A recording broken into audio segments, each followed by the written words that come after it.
Hi everyone, welcome back to Chinnu's taste birds. ഇന്ന് ഞാൻ ഒരു സിമ്പിളായിട്ടുള്ള ഇറച്ചിപ്പോളയുടെ റെസിപ്പി ആയിട്ടാണ് വന്നിരിക്കുന്നത്. നമ്മൾ കട്ട്ലേറ്റും സമൂസയൊക്കെ ഉണ്ടാക്കുന്ന സമയത്തിന് വളരെ പെട്ടെന്ന് തയ്യാറാക്കാവുന്ന ഒരു ഇറച്ചിപ്പോളയാണ്. അപ്പോൾ അതിന് മുമ്പ് എൻ്റെ ചാനൽ ഇതുവരെ സബ്സ്ക്രൈബ് ചെയ്തിട്ടില്ലാത്തവരുണ്ടെങ്കിൽ ഒന്ന് സബ്സ്ക്രൈബ് ചെയ്യണം. അതിൻ്റെ കൂടെ തന്നെ ബെൽ ഐക്കണിൽ ഓൾ എന്നൂടെ ക്ലിക്ക് ചെയ്യണം. ഇനി നമുക്ക് ആദ്യമേ ഫില്ലിംഗ് ഉണ്ടാക്കാം. അതിനുവേണ്ടി ഒരു പാനിലേക്ക് 3 ടേബിൾ സ്പൂൺ വെളിച്ചെണ്ണ ഒഴിച്ചു കൊടുക്കാം. വെളിച്ചെണ്ണ ഒന്ന് ചൂടായതിന് ശേഷം അതിലേക്ക് 2 സവാള നീളത്തിൽ അരിഞ്ഞത് ചേർത്ത് കൊടുക്കാം. പിന്നെ ഒരു 2 പച്ചമുളക് ചെറുതായി അരിഞ്ഞത്, 1/2 ടീസ്പൂൺ ജിഞ്ചർ ഗാർലിക് പേസ്റ്റ്, ഇത് 3 കൂടെ ചേർത്ത് നമുക്ക് നന്നായിട്ടൊന്ന് വഴറ്റിയെടുക്കാം. അപ്പോൾ ഈ സവാളയൊക്കെ നല്ല ഗോൾഡൻ ബ്രൗൺ കളർ ആവുന്നത് വരെ ഒന്ന് വഴറ്റിയെടുക്കാൻ ശ്രദ്ധിക്കണം. അപ്പോഴേ നമ്മുടെ ഫില്ലിങ്ങിന് നല്ല ടേസ്റ്റ് ഉണ്ടാവുള്ളൂ. ഈ ഒരു പാകത്തിന് മസാല ഒന്ന് വഴറ്റിയെടുക്കുക. ഇനി ഇതിലേക്ക് നമുക്ക് 1/2 ടീസ്പൂൺ മഞ്ഞൾപ്പൊടി ചേർത്ത് കൊടുക്കാം. പിന്നെ ഒരു 1/2 teaspoon garam masala powder, 1/2 teaspoon കുരുമുളക് പൊടി, 1 ടീസ്പൂൺ മുളക് പൊടിയും കൂടെ ചേർത്ത് ഇതൊന്നുകൂടെ ഒന്ന് വഴറ്റിയെടുക്കാം. ആ മസാലപ്പൊടികളുടെ പച്ചമണമൊന്ന് മാറുന്നവരെ ഒന്ന് വഴറ്റിയെടുക്കണം. അപ്പോൾ എണ്ണ ആവശ്യമെങ്കിൽ കുറച്ചുകൂടെ എണ്ണ ഒഴിച്ച് കൊടുക്കാം. ഇതൊന്ന് എല്ലാ ഭാഗത്തേക്കും ഒന്ന് മിക്സ് ചെയ്ത് കൊടുക്കുക. ഇനി നമുക്ക് ഞാനിവിടെ നേരത്തെ തന്നെ വേവിച്ച് വെച്ചിട്ടുള്ള ബീഫ് പീസസ് ആണ്. ഇതൊന്ന് ഞാൻ മിക്സിയിലൊന്ന് ക്രഷ് ചെയ്തെടുത്തിട്ടുള്ളതാണ്. വേവിച്ചതിന് ശേഷം കുറച്ച് ഉപ്പും മഞ്ഞളും ഇട്ട് വേവിച്ചെടുത്തിട്ടുള്ള ബീഫാണ്. അപ്പോൾ ഇതൊന്ന് ഈ ഒരു പാകത്തിനൊന്ന് ക്രഷ് ചെയ്തതിന് ശേഷം ഈ മസാലയിലേക്കിട്ട് നന്നായിട്ടൊന്ന് ഇളക്കി യോജിപ്പിച്ച് കൊടുക്കുക. പിന്നെ അതിലേക്ക് ഉപ്പ് നോക്കിയിട്ട് ആവശ്യമെങ്കിൽ ഒരു 1/4 ടീസ്പൂൺ ഉപ്പും കൂടെ ചേർത്ത് കൊടുക്കാം. ഉപ്പ് ഞാൻ ആദ്യമേ ബീഫിന് ചേർത്തിട്ടുള്ളതാണ്. അപ്പോൾ അതുകൊണ്ട് നിങ്ങൾ ഉപ്പ് നേരത്തെ ചേർത്തിട്ടുള്ളതാണെങ്കിൽ നോക്കിയിട്ട് വേണം ഉപ്പ് ചേർക്കാനായിട്ട്. ഇതൊന്ന് ഈ ബീഫും ഈ മസാലയും കൂടെ ഒന്ന് നന്നായിട്ടൊന്ന് ഇളക്കി യോജിപ്പിച്ച് കൊടുക്കുക. എന്നിട്ടൊരു 5 മിനിറ്റ് ഒന്ന് ലോ ഫ്ലെയിമിലൊന്ന് കുക്ക് ചെയ്തെടുക്കണം. അപ്പോൾ ബീഫും മസാലയൊക്കെ നന്നായിട്ട് മസാലയുടെ ടേസ്റ്റൊക്കെ ശരിക്കും ബീഫിൽ പിടിച്ച് വന്നിട്ടുണ്ട്. ഇനി ഈ ഒരു ഭാഗത്തിന് ഫ്ലെയിം ഓഫ് ചെയ്യാം. എന്നിട്ട് ഇത് ചൂടാറാൻ വേണ്ടി മാറ്റി വെക്കാം. ഇനി ഒരു ബൗളിലേക്ക് 5 കോഴിമുട്ടയാണ് ഞാനിവിടെ എടുത്തിട്ടുള്ളത്. അപ്പോൾ 5 കോഴിമുട്ട ഒരു ബൗളിലേക്ക് പൊട്ടിച്ചൊഴിച്ച് കൊടുക്കാം. എന്നിട്ടിത് നന്നായിട്ട് നമുക്കൊന്ന് ബീറ്റ് ചെയ്തെടുക്കണം. ഞാനിപ്പോൾ ഇവിടെ 5 മുട്ടയും ബൗളിലേക്ക് പൊട്ടിച്ചൊഴിച്ച് കൊടുത്തിട്ടുണ്ട്. ഇനി അതിലേക്ക് ഒരു നുള്ള് ഉപ്പ് ചേർത്ത് കൊടുക്കാം. ഞാനിവിടെ ഇലക്ട്രിക് ബീറ്ററാണ് യൂസ് ചെയ്യുന്നത്.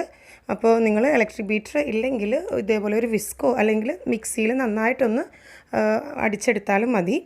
അപ്പോൾ ഇലക്ട്രിക് ബീറ്റർ കൊണ്ടാവുമ്പോൾ നന്നായിട്ട് പതഞ്ഞ് കിട്ടും. അപ്പോൾ അതുകൊണ്ടാണ് ഇലക്ട്രിക് ബീറ്റർ യൂസ് ചെയ്യുന്നത്. ഇനി ബീറ്റർ ഉപയോഗിച്ച് നന്നായിട്ടൊന്ന് ബീറ്റ് ചെയ്തെടുക്കാം. അപ്പോൾ നന്നായിട്ട് പതഞ്ഞ് പൊങ്ങി വരണം. ആ ഒരു പാകത്തിന് ബീറ്റ് ചെയ്തെടുക്കാൻ ശ്രദ്ധിക്കുക. അപ്പോഴേ നമ്മുടെ പോള നല്ല പെർഫെക്റ്റ് ആയിട്ട് കിട്ടുള്ളൂ. അപ്പോൾ എഗ്ഗ് നന്നായിട്ട് ഈ ഒരു പാകത്തിന് ബീറ്റ് ചെയ്തെടുക്കുക. ഇനി നമുക്കൊരു പഴയൊരു ദോശച്ചട്ടി അടുപ്പിൽ വെച്ച് നന്നായിട്ടൊന്ന് ചൂടാക്കി വെക്കണം.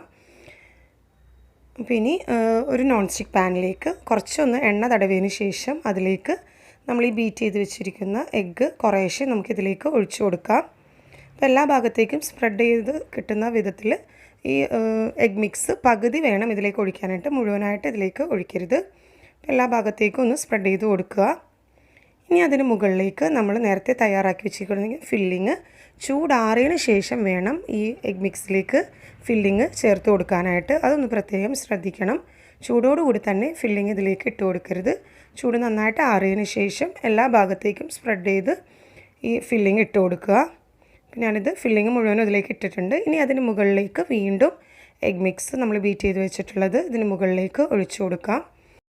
അപ്പോൾ നോമ്പ് തുറക്കുമ്പോൾ കഴിക്കാൻ കട്ട്ലേറ്റും സമൂസയൊക്കെ ഉണ്ടാക്കുന്നതിനേക്കാളും വളരെ എളുപ്പമാണ്. ഇങ്ങനെയൊരു റെസിപ്പി ആകുമ്പോൾ നല്ല ടേസ്റ്റുമാണ്. പെട്ടെന്ന് തന്നെ പണി കഴിയുകയും ചെയ്യും.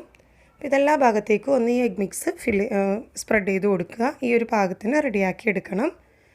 ഇനി ഇത് നമുക്കൊന്ന് കുക്ക് ചെയ്തെടുക്കണം. അപ്പോൾ അതിന് വേണ്ടി നമ്മൾ നേരത്തെ തന്നെ നോൺ സ്റ്റിക്ക് പാൻ അടുപ്പിൽ വെച്ച് ചൂടാക്കി എടുത്തിട്ടുണ്ട്. അപ്പോൾ നോൺ സ്റ്റിക്ക് പാൻ അങ്ങനെ വെക്കുന്നതെന്ന് വെച്ചാൽ എല്ലാ ഭാഗത്തേക്കും ഈ പോള ഫ്രൈ ആയി കിട്ടാൻ വേണ്ടിയാണ് നോൺ സ്റ്റിക്ക് പാൻ വെക്കുന്നത്. ഇതൊന്ന് മൂടി വെച്ച് കൊടുത്തതിന് ശേഷം നമുക്ക് ചൂടായ ദോശത്തവയുടെ മുകളിലേക്ക് ഇത് വെച്ച് കൊടുക്കാം. അപ്പോൾ എല്ലാ ഭാഗവും ഒരുപോലെ തന്നെ വെന്ത് കിട്ടുകയും ചെയ്യും. ഇനി ഇതൊരു 10 മിനിറ്റ് വരെ നന്നായിട്ട് ചൂടായ പാനിലേക്ക് ലോ ഫ്ലെയിമിൽ വെച്ചതിന് ശേഷം ഒരു 10 മിനിറ്റ് കുക്ക് ചെയ്തെടുക്കുക. അപ്പോൾ പാകമായോ എന്നറിയാൻ വേണ്ടി 10 മിനിറ്റ് കഴിഞ്ഞിട്ട് ഒരു ടൂത്ത് പിക്ക് കൊണ്ട് ഒന്ന് കുത്തി നോക്കിയാൽ മതി. അപ്പോൾ കാണുമ്പോൾ തന്നെ അറിയാം റെഡിയായി വന്നിട്ടുണ്ട്. ഇനി അതൊന്ന് ഒരു ടൂത്ത് പിക്ക് കൊണ്ടൊന്ന് കുത്തി നോക്കുക. ടൂത്ത് പിക്ക് ക്ലീനായിട്ട് കിട്ടുകയാണെങ്കിൽ നമ്മുടെ ബീഫ് പോള തയ്യാറായിട്ടുണ്ടെന്നുള്ളതാണ്. പിന്നെ ഫ്ലെയിം ഓഫ് ചെയ്യാം. എന്നിട്ട് ഉടനെ തന്നെ ഇത് ഫ്ലെയിമിൽ നിന്ന് മാറ്റണം. ഇത് നോൺ സ്റ്റിക്ക് ദോശത്തവയിൽ നിന്ന് മാറ്റാൻ ശ്രദ്ധിക്കുക, അല്ലെങ്കിൽ അതിലിരുന്ന് വീണ്ടും ഫ്രൈ ആയി പോവും. പിന്നെ ഇതൊന്ന് ചൂടാറിയതിന് ശേഷം നമുക്കിത് വേറൊരു നോൺ സ്റ്റിക്ക് പാനിൽ ഒന്ന് എണ്ണ തടവി കൊടുത്തതിന് ശേഷം അതിന് മുകളിലേക്ക് ഇതിട്ട് കൊടുക്കാം, മറിച്ചിട്ട് കൊടുക്കാം.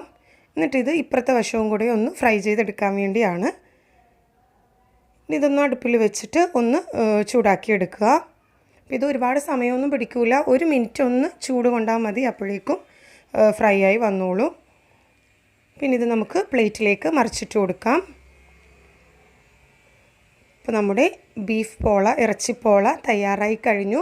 വളരെ സിമ്പിളായിട്ടുള്ളൊരു റെസിപ്പിയാണ്. അപ്പോൾ എല്ലാവരും ഒന്ന് ട്രൈ ചെയ്ത് നോക്കുക. ഇനി ഇത് നമുക്ക് ചൂടോടുകൂടി തന്നെ സെർവ് ചെയ്യാവുന്നതാണ്. അപ്പോൾ റെസിപ്പി ഇഷ്ടമായെങ്കിൽ ലൈക്ക് ചെയ്യുക, ഷെയർ ചെയ്യുക. കൂടുതൽ വീഡിയോസിന് വേണ്ടി ചാനൽ സബ്സ്ക്രൈബ് ചെയ്യുക. Thanks for watching my channel.